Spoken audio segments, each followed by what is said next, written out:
Welcome to the Weekly Squeak, the increasingly inaccurately titled Weekly Squeak, but I'm going to keep that because I like the Hitchhiker's reference. Hitchhiker's fans will know what I'm talking about. I have a co-host again. In fact, maybe we should just say from now on you are a host instead of keep saying you're a guest co-host. I am slightly raised in the esteem of the program. Yeah, only slightly. I Just can a chill his tiny hair bit. breath.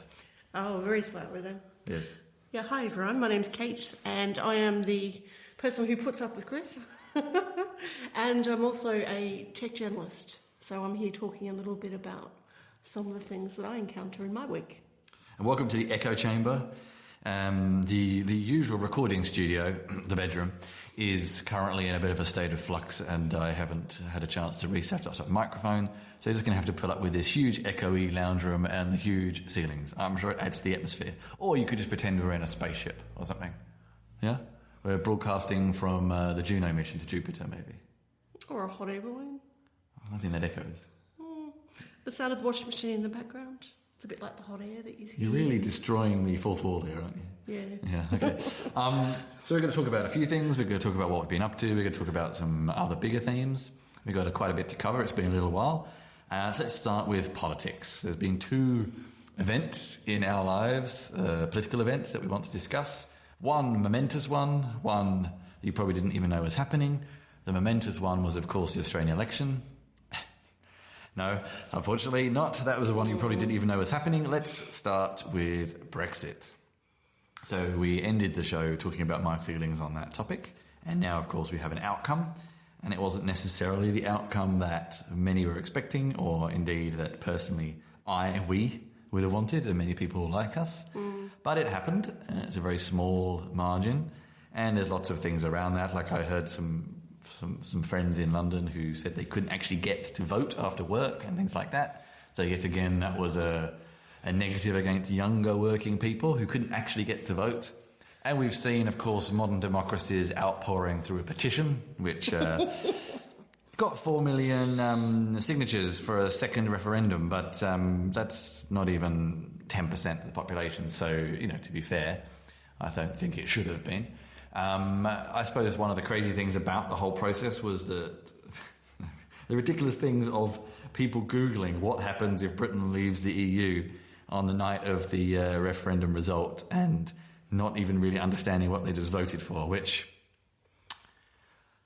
the fucked upness and the disillusionment of British politics is a whole other discussion, but I think it highlights it even more. For me, I suppose it's just that representative of not feeling particularly British anymore. And, I mean, there's been lots of rumours of the fact that the government haven't even officially enacted the referendum yet. The EU is still waiting.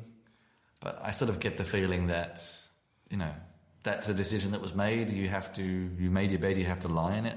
I also get the feeling that the EU is kind of pissed off with the UK and doesn't want to give them any leeway, because even when they were a member of the Union, or still are, of course, for the next couple of years anyway, they've never exactly been the most play-fair member anyway, and I think it's just the last in a long line of annoyances for the European Union, so we'll see. But it's interesting, and the fallout from it was ridiculous, like all the leaders who basically just were using it to jockey position, and now they've all quit and left. I don't think even they expected to win, I don't add a point of clarity though.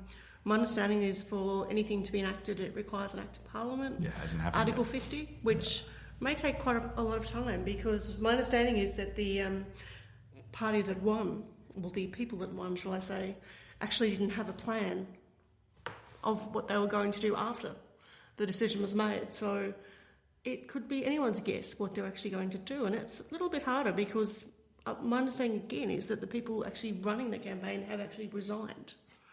So I'm not sure that sense. We shall see, and there's been all sorts of, we now will have new party leaders and all sorts of things. And to be perfectly honest with you, I got offered a job in the UK about 6 weeks ago that I thought long and hard about taking, and I'm very glad I didn't now.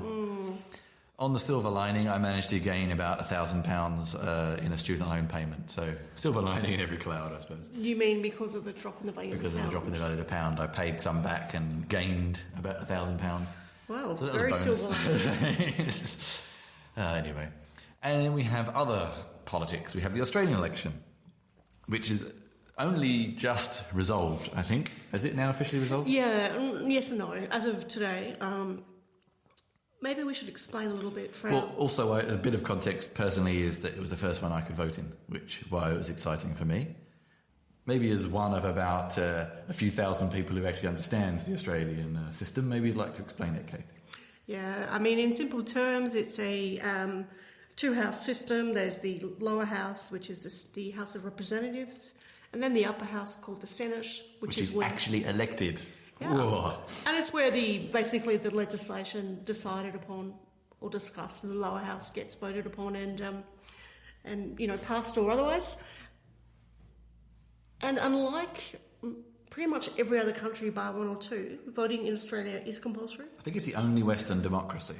Maybe let's because I've always wondered this. Let's actually let's use the power of Google. Let's find this out. And just to clarify that, what that means is that if you don't vote on the day or vote previously, you are required to account for why you were unable to vote. For example, if you were ill, of course, or something like that. And it's worth adding to that this election there's been quite a bit of controversy. I was reading today that a number of people in hospital have complained they were unable to vote. And I've worked previously as a returning officer working in hospitals, which means I basically helped people vote. And you literally do take a ballot box and the papers to people's beds and help them vote. So just coming back to the compulsory voting. So one thing I've often always said is that Australia is one of the only Western democracies with compulsory voting. That actually isn't true. Here's the list. Argentina and their democracy is in bit in debate right now. Australia, Belgium, actually.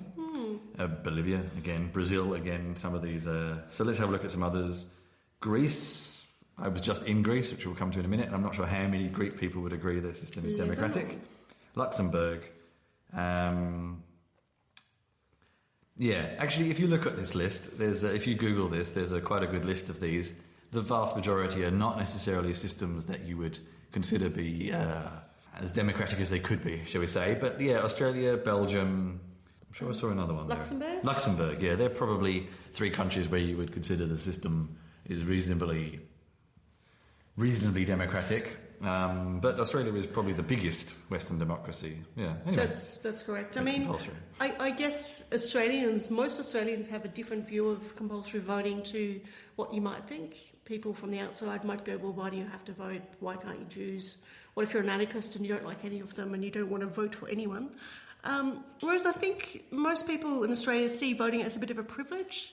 We are taught quite a lot at school about the voting system, about some of the initial inequalities in voting. For example, the dates when Australians and also Indigenous Australians were made able to vote. And we're also quite reminded of our countries closer to us, like Timor-Leste in Indonesia, or next to it, part of Indonesia that became Timor-Leste, where people would travel for days under armed guard to cast their first vote to make an independent country. And then, of course, in Australia, we have a lot of refugees from countries where voting was actually quite a risky pastime, or a risky thing to do, I guess, to put it simply. But yeah, I mean, I guess my experience of voting is for the last 2 weeks, just prior to the election. I was working at the Australian Embassy. So maybe just at that juncture, it would be good to explain, because the Australian system is a little unusual. Explain how it works. How do you actually vote? Oh, okay. In regard to the papers? Yes. Okay. You have to fill out 2 pieces of paper. There is a piece of paper for the lower house, which is the House of Representatives, and it has a list of candidates and their parties, and you number them with one being your first choice. This is a short list. Correct. Yeah. Normally a short list, yes. Yeah. And then you have this thing called the Senate paper. Now, the Senate paper is very large. I'm about 5'3", and the New South Wales one is taller than me, if you actually put it out in its actual length. And basically it numbers along the top of the page the parties. So you can choose to vote for just a party if you wish. And you have to number a minimum of 6. Which is called voting above the line. And Correct. there is actually a line. There is literally a dark line. And then below that is all the candidates from each party, including, of course, a separate area for the independents, of which there are often very many. And you can alternatively vote below the line, which means you can number a minimum of 12 of those people below the line of your preference, one again being your first choice. And if you are that way inclined, you can certainly number all of them. So that may be up to 150 people. So it could be a bit of a lengthy exercise. This ends up meaning you can get quite a diverse parliament, but not always, because then you have preferencing, which I've never completely understood. I don't know if you can give a very brief summary of quite what it means. Well, it basically means that your lesser parties or less likely to get a seat parties will do preference deals with the bigger parties. So, for example, if we don't get voted in, we will give our vote to you. So it basically it's a trickle-down effect, as you can imagine. But it can end up in results you didn't necessarily expect if you're not careful, as a voter. Yeah, it means traditionally in the last couple of elections, which I think has been the case in a lot of other countries as well, that the Senate, as in the upper house, has it has two sort of main parties, which are, of course, Labour and Liberal. And Liberal is not Liberal as in most countries. Liberal is actually the Conservative Party. That's right. Just to add to the confusion. The Conservative Party. It's a big L, Liberal. And Labour is spelt American way, just to make it even more confusing. That's right. And basically it means that you have them, and then you have people that sort of sit in the middle, figuratively, either from a minor party like the Greens or perhaps the Democrats. And then you have the independents, of course, and people that are in a minor party that you may have not heard of. It may be something like the Motoring Enthusiast Party. Which there is one. Or the Science Party. Which a friend of mine was actually running, but to be honest with you, I have absolutely no idea what their policies are. I assume there's something to do with science, but they were actually the Science and Bike Riding Party. So. Well, it's a bit more than that. They were aiming to build a tech hub between Canberra and Sydney. Okay. That could be accessed by bicycle. I suppose this is one of the negatives, in inverted commas, of having so many kind of options, is that you actually need to do quite a lot of research. You do. And, I mean, as a first-time voter, firstly, I was washed up in the whole stuff with Brexit, because, to be blunt, us living here in Germany, it affected me far more, so it was something I was paying far more attention to. Of course. Up until about a week before the Australian election, I hadn't even paid any attention to it. And it's not in any international media. It's mentioned, and that's about it. Like, it's not like American elections or even other countries. No one pays any attention to it outside of Australia. That's true. And that's actually something, when you're in the country, it feels like the biggest thing ever, and you suddenly realise, coming back out again, that no one cares outside of Australia, apart from maybe some of the surrounding countries. I don't know. But it was not mentioned in the news once here. It was on, like, the Monocle once or twice, because they have a bit more of a global sort of global remit, but it isn't mentioned very much. So I was quite excited about the election, as it was my first, and once all the sort of Brexit stuff had finished, I could finally think about it, and I was looking forward to it. I went down to the embassy to do my first vote, and I was a little confused because there's a lot of parties on that paper, and I must admit I hadn't done as much research as maybe I should have, and there's probably a few I voted for that maybe I shouldn't have, because they have some misleading names. But whether that had any effect, I'm not really sure, because what ended up happening, Kate? Yeah, it's been a funny one. I mean, most people vote on election day, which is always a Saturday, as opposed to people who vote early, whether they vote by postal vote, they go into a pre-polling place early, or they're overseas and they vote that way, as I was working at. And what actually happens traditionally is you go to a local school or a council building or some such. There's always a locally fundraising sausage sizzle or a cake stall. Which, it seems, as far as I can tell, some people take more seriously than the actual election. There are actually websites which will rate the sausage sizzles across the country. And I know in Australia. At the Australian Embassy in Berlin, we did try to have a sausage sizzle, but there was a bit of red tape to get through, being an embassy and being a secure building and all that sort of stuff. And yeah, people go and vote, and then what happens after the ballots close at, I think it's 6 p.m. from memory, in Australia, then all the people working at the elections count the votes that is in person, they literally count the bits of paper and the numbers on the paper. And we've already talked about some of the problems with the British system, almost not being fair enough and not representing people's opinions enough. Possibly one of the problems of the Australian system is the complete opposite, which means that you often end up with, and it's happened not for the first time in the past 10 years, what ends up happening. And what happened in this case? Well, in this case, it was very close between the two major parties in regard to winning, I guess, the marginal seats, and the all the people that were, calling the election, and the AEC, the Australian Electoral Commission, was unable to make a decision on who won for, what's it been, 11 days, I think? No, it was about a week, I think. About a week? Yeah. Okay, it's been about a week. And I believe overnight, given we're in Germany, it's been revealed that the Liberal Party has returned to office, and the Senate will be a little bit unclear until that's finished, the counting is finished. But, it's been perhaps a surprising result for some people. I don't think so. I mean, it was always a fairly uninspiring election anyway, because basically the current Liberal leader was just trying to increase his margins so he could get through some controversial policy. It was a gamble that they felt was safe, but wasn't. I mean, they've achieved what they wanted to achieve, but probably not the result they wanted. To be honest with you, it's going to be harder for them now to enact any policies, which is probably a good thing, because some of the policies they wanted to put in are not great. I think people were expecting some bigger changes, but as we know, generally staying the same usually ends up winning in these sorts of situations. Does it? Yeah. We'll look at the Scottish referendum and things like that. Usually, if it's a very thin difference, often it's down on the side of better the devil you know. You forget that most people don't necessarily care too much about big sweeping policies and are just thinking about the day-to-day and personal effect of politics or non-effect of politics, and that often means that status quo is fine. I think we'll have to agree to disagree on that one, Chris. Really? Yeah. And this is a whole separate discussion, but most people do not vote on party lines. No, I agree with that.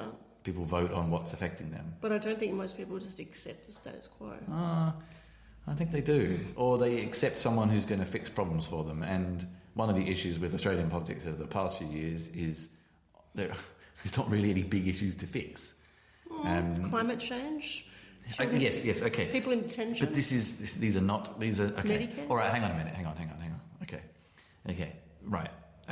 These are big issues. I'm not saying they're not big issues, but they're not big issues that most people care about, to be blunt. They don't affect them personally. This is going off on a sidetrack, this has always been the big issue with climate change, is people can't really understand how it affects them. Yeah, that's a fair point. Immigration and asylum policy is something that Australia especially gets incredibly het up about for no particular reason. And that is an issue that has changed politics, but to be blunt, both the main parties have almost the same policy anyway on that. Yeah, that's true. In fact, people forget that it was the Labor government that introduced a lot of the very harsh policies right now. Particularly the offshore detention and the Liberal decisions. government just enhanced them. That's right. There's actually very few parties that would change that in Australia. So that's actually, it's not a non-issue, but it's almost a non-issue in terms of the parties, unfortunately. And in Medicare and things like that, I mean, you're right. These are the issues where people are like, this person promised that person promised that, and actually the party is irrelevant. And this is kind of what I'm saying. It's basically just whatever the personality is promising. And this is how most people vote on an issue, not on parties, which is fine, but it can mean that things are sometimes unpredictable. Just because a Labor government traditionally does X doesn't mean people will vote for that Labor government. It depends what they're saying at the time. Maybe. I don't know. It's an interesting perspective. I mean, I think it's having the compulsory voting and the proportional system does make this dynamic a bit different in Australia. Yeah, I think it's also worth noting that we have had an increase in, some of the swings to some of the lesser parties. For example, the Greens, percentage-wise. But also, for example, in Queensland, the infamous One Nation, fronted by Pauline Hanson. Maybe you need to explain why infamous, because it's probably infamous to Australians. So. Okay. In Queensland, there's a particular... Well, they're actually a national political party, to be exact. But there is a political party called One Nation, which was founded by... I don't know if I should say it was founded by her, but because I think there's some people behind her, and she was a little bit more of a mouthpiece. But it was founded traditionally by a redhead woman who is... You make it sound like that's some kind of some kind of myth founded by a red-headed woman. Well, okay. But to be fair, her hair colour has absolutely nothing to do with it. Let's be honest. Okay, it was founded by someone who felt that there was a significant disconnect in traditional politics, particularly in regard to the composition of who lives in Australia. And her name is Pauline Hanson. I should add that. And she felt that Australia was being taken over by Asians, particularly when it came to workplaces and university places. So therefore her mission was to make sure that there was a reduction in immigration. Bringing all their money and educated people here. How dare they? Yeah, bringing their money into Australia's second biggest export education. How dare they all be really good students and spend a lot of money in the system? How dare they? How dare they have nice restaurants with good food? But what's actually happened in the last election is that 3 seats have gone to the One Nation Party, I believe. 3 seats? I believe so, in the Senate. I would have to confirm that, but that's been predicted. There would be 3 seats. And the problem with that is also just you have a front person, which is Pauline Hanson, who has some rather interesting views. For example, and she's the kind of person that if you hear her speak, you just feel like she should walk around with a shovel because she constantly digs herself in these holes. Is she a bit of a Sarah Palin? Yeah, maybe. she's rather. For example, she said last week, she was reminded in an interview about how she'd said that, hang on, you're talking about Muslims now, Muslims taking over Australia and Australia becoming a Sharia law in parts and how that is really bad. And people actually said to her, hang on, didn't you say last time it was Asians? And she said, well, yes, but most Asians are okay if they integrate. Some of our party have Asian wives. Some of the men in our party have Asian wives. And, can you see me cringing? Those men are very well integrated, aren't they? Their wives, I'm sure. I'm sure if you would want to, spend an afternoon with some cringe-inducing media, just Google Pauline Hanson on YouTube, and you'll see the kind of thing we're talking about. I suppose we lived in a little filter bubble, so thought the Greens would do better. And I must admit, they did okay, but they had a 10% swing, but probably didn't end up getting quite so many seats as maybe people thought. And I think it's always that interesting thing because, seats is what gives you the actual voice in the parliament. Swing raises you more money, but yeah, I guess maybe it's better for the next election. But I don't know. It's always the thing with small parties. It always takes a long time. Yeah, it's a hard one. And you suddenly realise how little they are voted for in comparison to other parties. And also, they tend to be in metropolitan areas. And that's right. If you look, other parties got as many votes as them in different areas of the country, Yeah. Just because we like a particular party. But I think, to put it in a bit of a nutshell, I think the themes that came out of this election were that, there were a percentage of people that were higher than last time that felt disenfranchised by both the major parties and thus voted elsewhere, and that resulted in some swings. What's the Xenophon guy? What does he represent? Because this was an independent, and I'm not really sure what he represents. I actually don't know. Okay, because he got a few seats. He did get a few seats. Yeah, he was an independent and had his one-person party with some other people. But he got 3 seats. Well, under his name, I guess I should say. I actually don't know what he stands for. And this is the thing. You can go to a polling booth and unless you've done some research previously or they're running in your electorate, you may well not know very much about people. Now, we've talked about politics for nearly half an hour, so maybe we should move on. Definitely. In a nice link, I was in Greece. And there's a link here. There is a link here. There's a very direct link here because Melbourne actually has the second highest Greek population to Athens. And when I was flying from Athens to Thessaloniki, there were 6 Australians on the plane going to see family members and things like that. So actually there is a connection there, and there's a lot of Australians who go to Greece because they have Greek heritage. And actually, I must admit, thinking about that number, I find it hard to believe it because Thessaloniki was 1.2 million. Let's assume the vast majority of those are Greek, so at least 800,000 Greeks. I must admit, I find it really hard to think there's 1 million Greeks in Melbourne. Really? I could believe it. I mean... Well, a Greek heritage, I should say. Yeah, it's worth stressing that in the 50s, post-war, Australia needed a boom of workers in particularly factories and industrial work, and therefore we had a lot of people come over from Italy and Greece, a bit like happened with Turkish people here in Germany, and that resulted in a significant Greek population. Oh, okay. So Melbourne has 150,000, the largest Greek population of any city in the world outside of Greece. That still doesn't add up in my mind. I don't know how you got this million number. That doesn't add up. That's not as big as Thessalonica. It doesn't make sense. I don't quite understand how that works. Not even close. Who told you that? It says it here. According to the 2001 Australian census, Melbourne has the largest Greek Australian population in Australia, 150,000, and the largest Greek population of any city in the world outside of Greece, not second to Athens. Okay, that's the difference. Okay, all right. I think you've misunderstood slightly. No, that's what someone said. Oh, and Melbourne is a sister city to Thessaloniki. So there you go. There you go. That makes perfect sense. Okay, a lot of the Greeks have actually moved out. We used to live in a very strong Greek area. A lot of them have moved out to the suburbs now. Yeah, that's right. Being replaced by newer groups. But, different culture groups.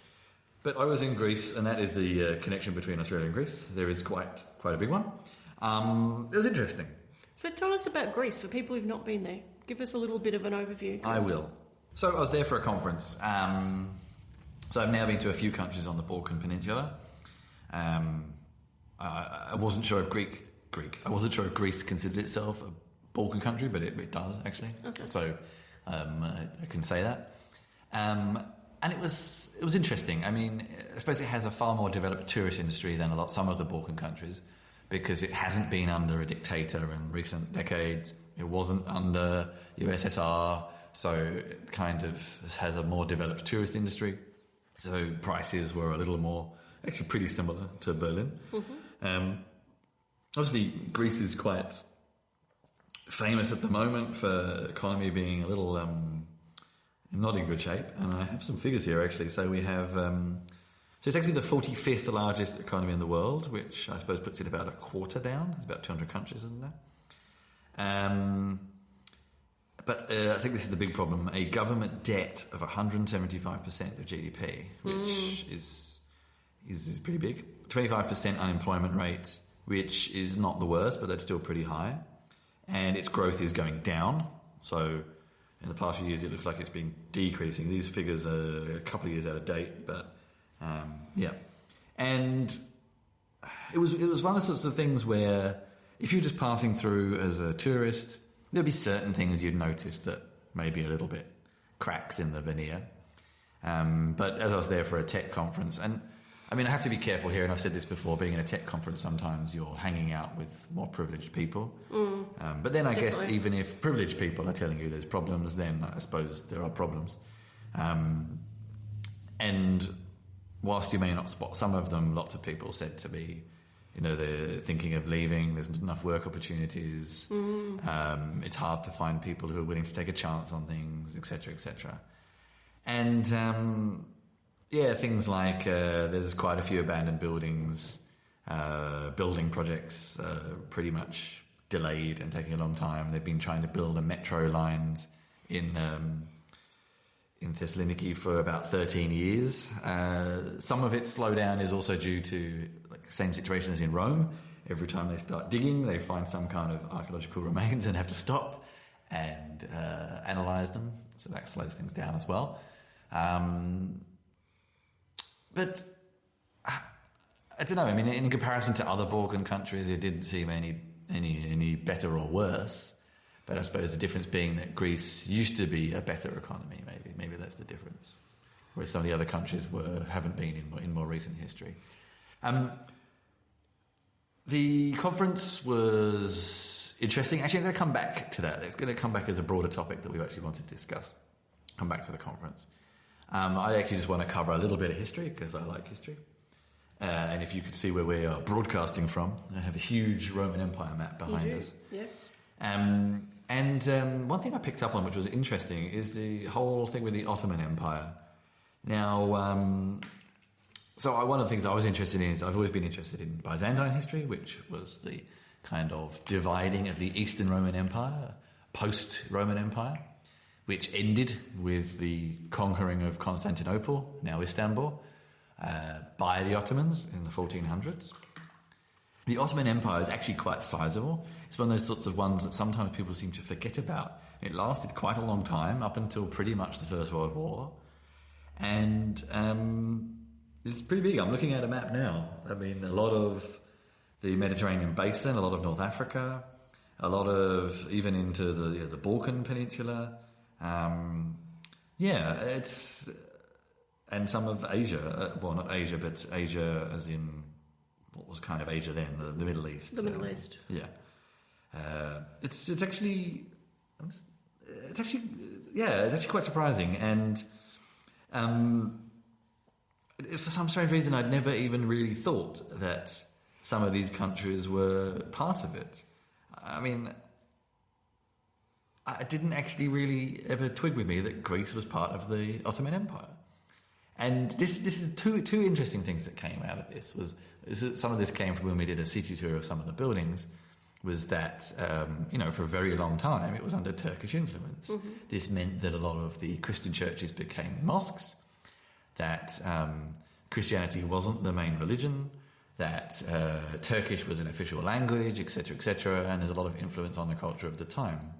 But then as soon as the Greeks got their independence, which I think was actually in the 1820s, something like that, from memory. Look it up, I may be wrong.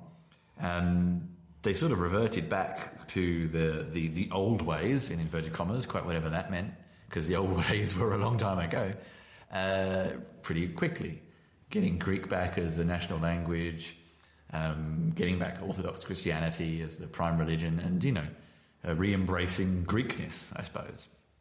And I picked up a little bit on, in fact, I found a sign that they don't really like the Turks even now. Maybe you should put this on the website. I can't quite read it, but so here's the. This was a sign in the Byzantine Museum I looked at. There's a few snippets here that just kind of. I mean, it could just be translations, of course. The fall of Constantinople to the Ottoman Turks in 1453 marked the final collapse of the Byzantine Empire.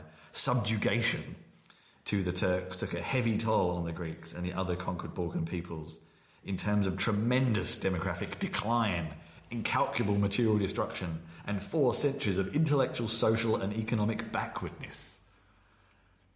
I'm not actually sure if I completely agree with that. In some respects, the Turks at the time were more advanced than the West.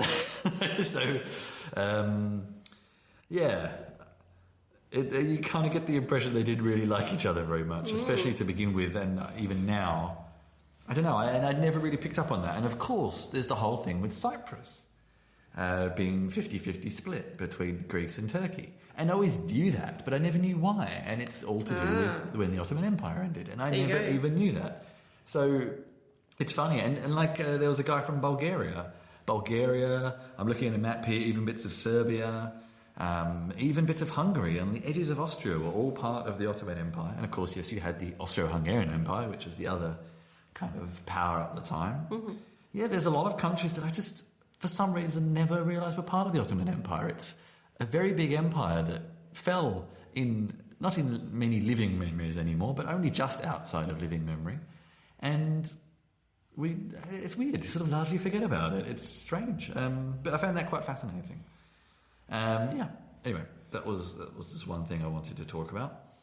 And there was a lot of ancient Greek stuff there. I also discovered there's a bit of I opened a bit of a hornet's nest when because there's Macedonia, which is a sort of a separate country. It's a little contested as sort of after math of the former Yugoslavia. So in the 90s? Yeah. Okay. I mean, a lot of countries in that region are kind of still a bit contested. Yeah, definitely. But Macedonia is. But then when I landed, the airport was called Macedonia Airport. Oh. So I said to some people, so is this Macedonia or not?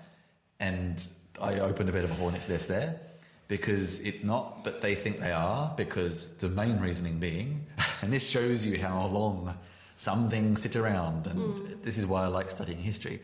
Of course we're Macedonia. Alexander the Great was born around here.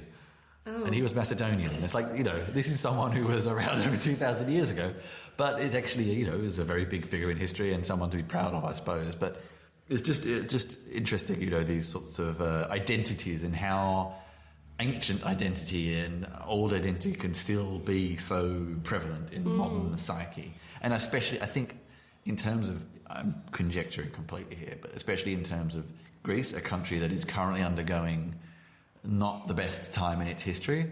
I suppose you look back to the time when you were great, and you look back on those with good, fond memories. Well, you don't look back on them, you weren't there, but And I actually heard that the rise of the kind of popularity of Alexander has happened before, when Greece has felt subjugated or in a bad way. They've often look back with fondness to Alexander because it was a moment when they were great. There you go. So it's interesting. Anyway, let's get on to the conference itself. So it was there for DroidCon, an Android event, in a strange venue, a sort of science park way out of town. And I was at DroidCon in Berlin. It was not as big as that, maybe about 100 people maybe. But actually what I wanted to talk about specifically was not the conference really, but about the... so we've been to a few conferences recently, where often in previous years they've maybe been a small community event, largely by locals for locals. And then at some point an event decides it wants to grow, it wants to become bigger. Yeah.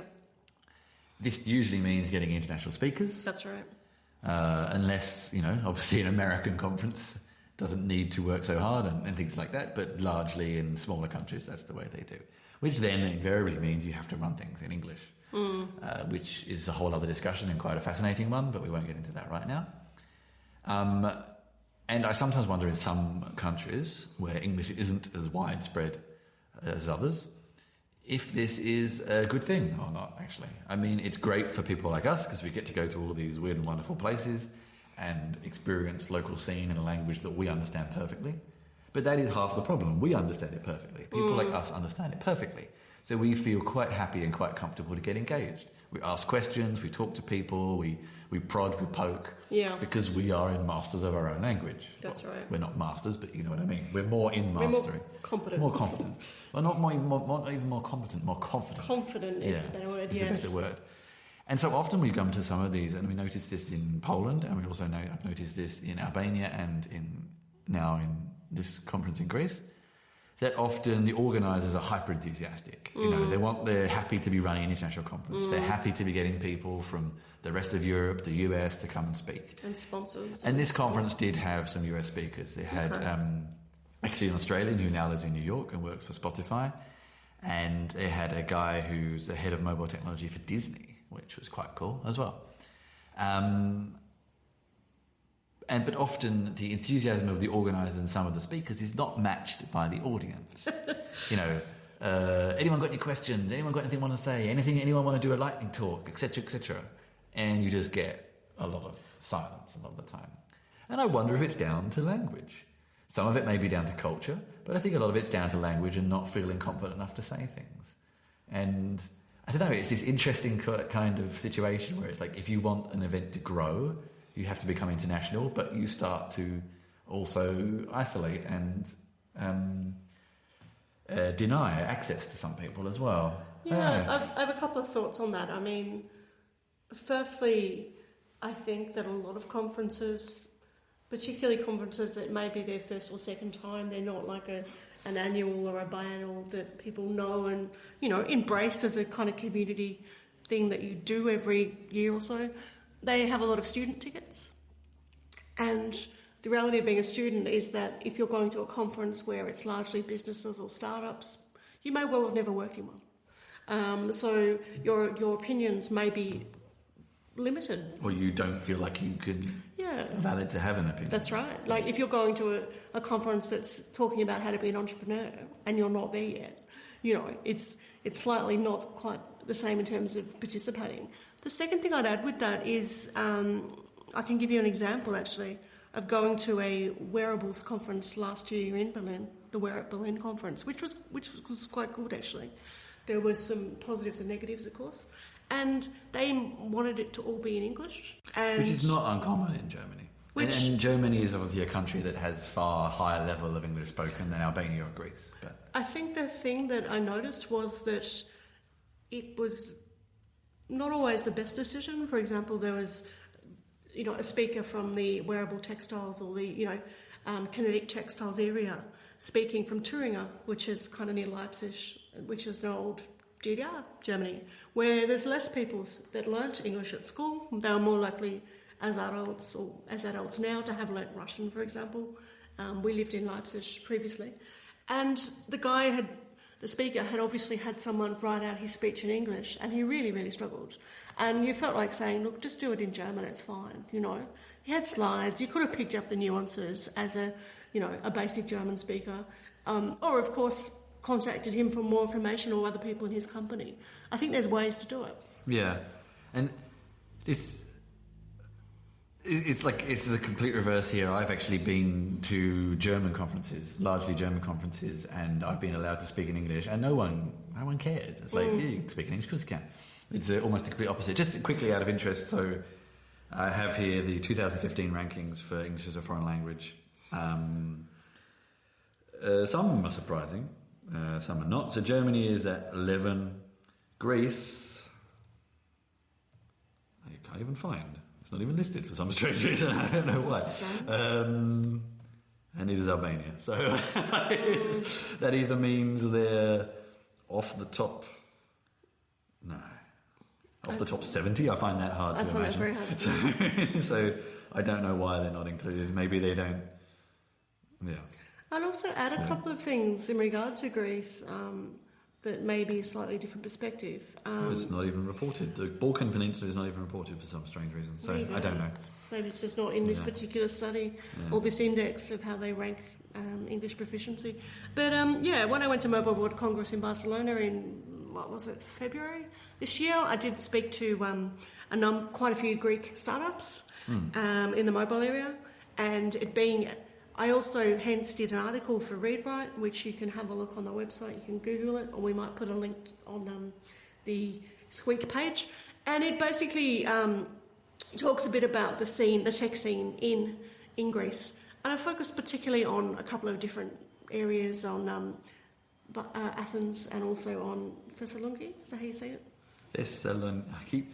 I'm sorry, I've never been to Greece, so I don't actually know how to say it. Thessaloniki, which doesn't sound right to me, but that is it. Yeah. And it's actually for entrepreneurial startups or people wanting to get into that whole sort of scene or that bubble or that buzz, whatever you want to call it, it's an incredibly loud, noisy scene. There is multiple hubs and startup, organisations and co-working spaces in both cities. There's a plenitude of meetup groups, and there's business sort of chamber of commerce type organisations for people working in the areas. I might also add to that as a culture in Greece, they are by far an educated population. People do go to university and do very well. Most of the people I spoke to had a minimum of a master's degree, if not more.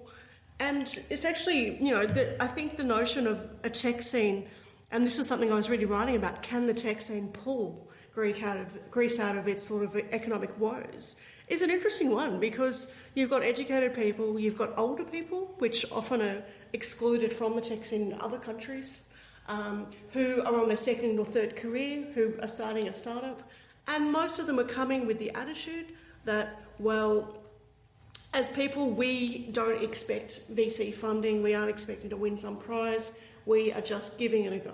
We've got nothing to lose, we have no jobs, we have no future otherwise, in terms of economic or career prospects. So go to hell, whatever, we're just going to give it a go.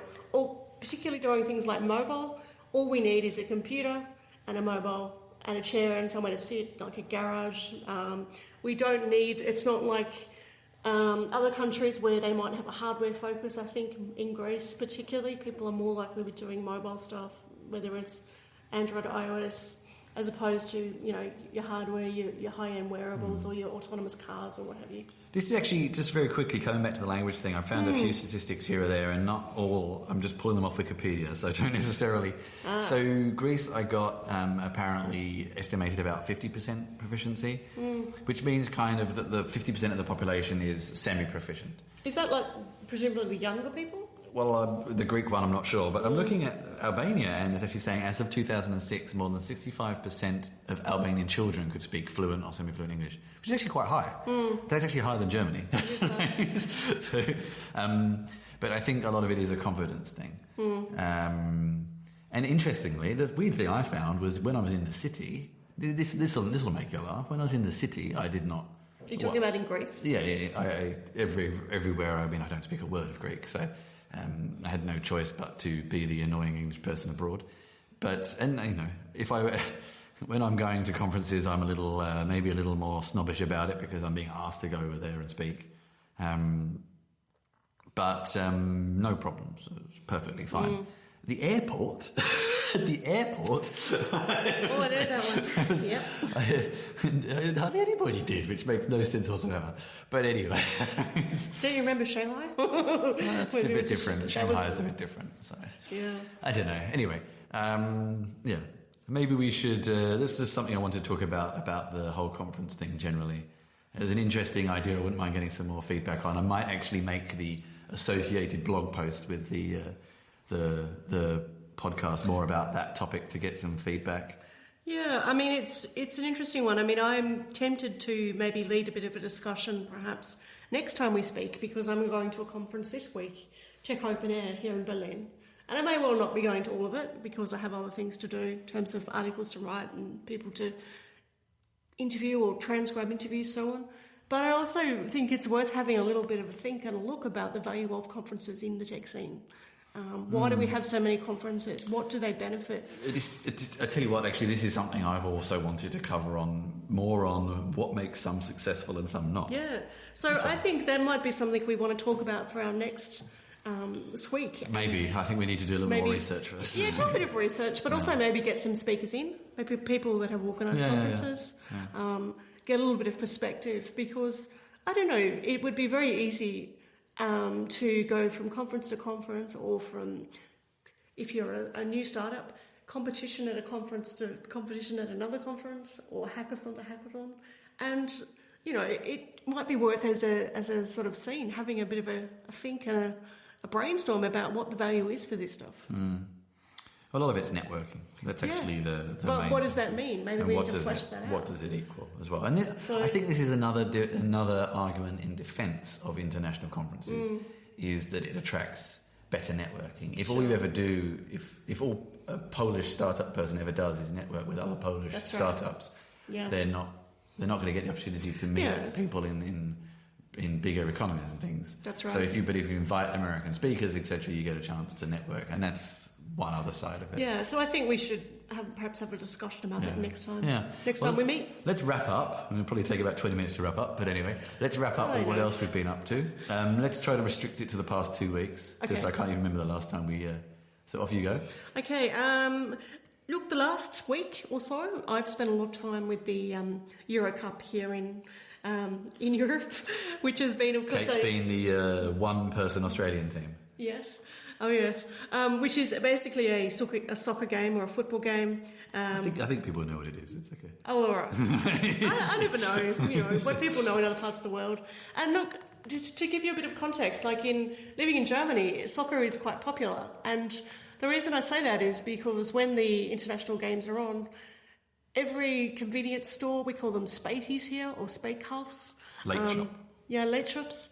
The restaurants, the little cafes and the bistros all put chairs and tables, if they don't already have them, out the front of their business, and they hire big screen TVs so people can go there and watch the games rather than watch them at home. And it's a really fun kind of, social atmosphere, even if you don't really know what's going on. It's quite fun. I quite like it. And so I've been writing a little bit about the impact of IoT on the Euro Cup and, I guess sport in general. So the first couple of articles I wrote about were about First one was about a company called Wearable Experiments that were originally, I think, from London, but they're now based in New York. And one of their founders is a Sydney woman. I think possibly they're both from Sydney now. And they basically do connected clothing so that the clothing is able to communicate outwardly with an inward physical response. For example, it measures, using sensor technology, excitement when goals are scored or when something happens in a game. And, the notion of it being another way for fans to show an allegiance. And I think, I've been following this company for a while. I've been trying to interview them for a while too. They're a little bit slippery as far as companies go. Because they've done a few different kind of similar... Wearable experiments and are slippery. This company is... slick maybe is the word I'm looking for. But they've done a few things. They did connected underwear, for example. That's what really got them into the scene, where... sensor-connected underwear... So far, the three things you've mentioned are really... Sensor-connected underwear was basically done as a bit of a shtick for Durex, not Duracell, Durex, which is a condom company. And it basically meant that couples living apart could have these little remote controls and make, to put it bluntly, make each other's underwear vibrate without touching them. And the notion of being a kind of kinetic sensory thing, and you could, I can feel you, when you really couldn't.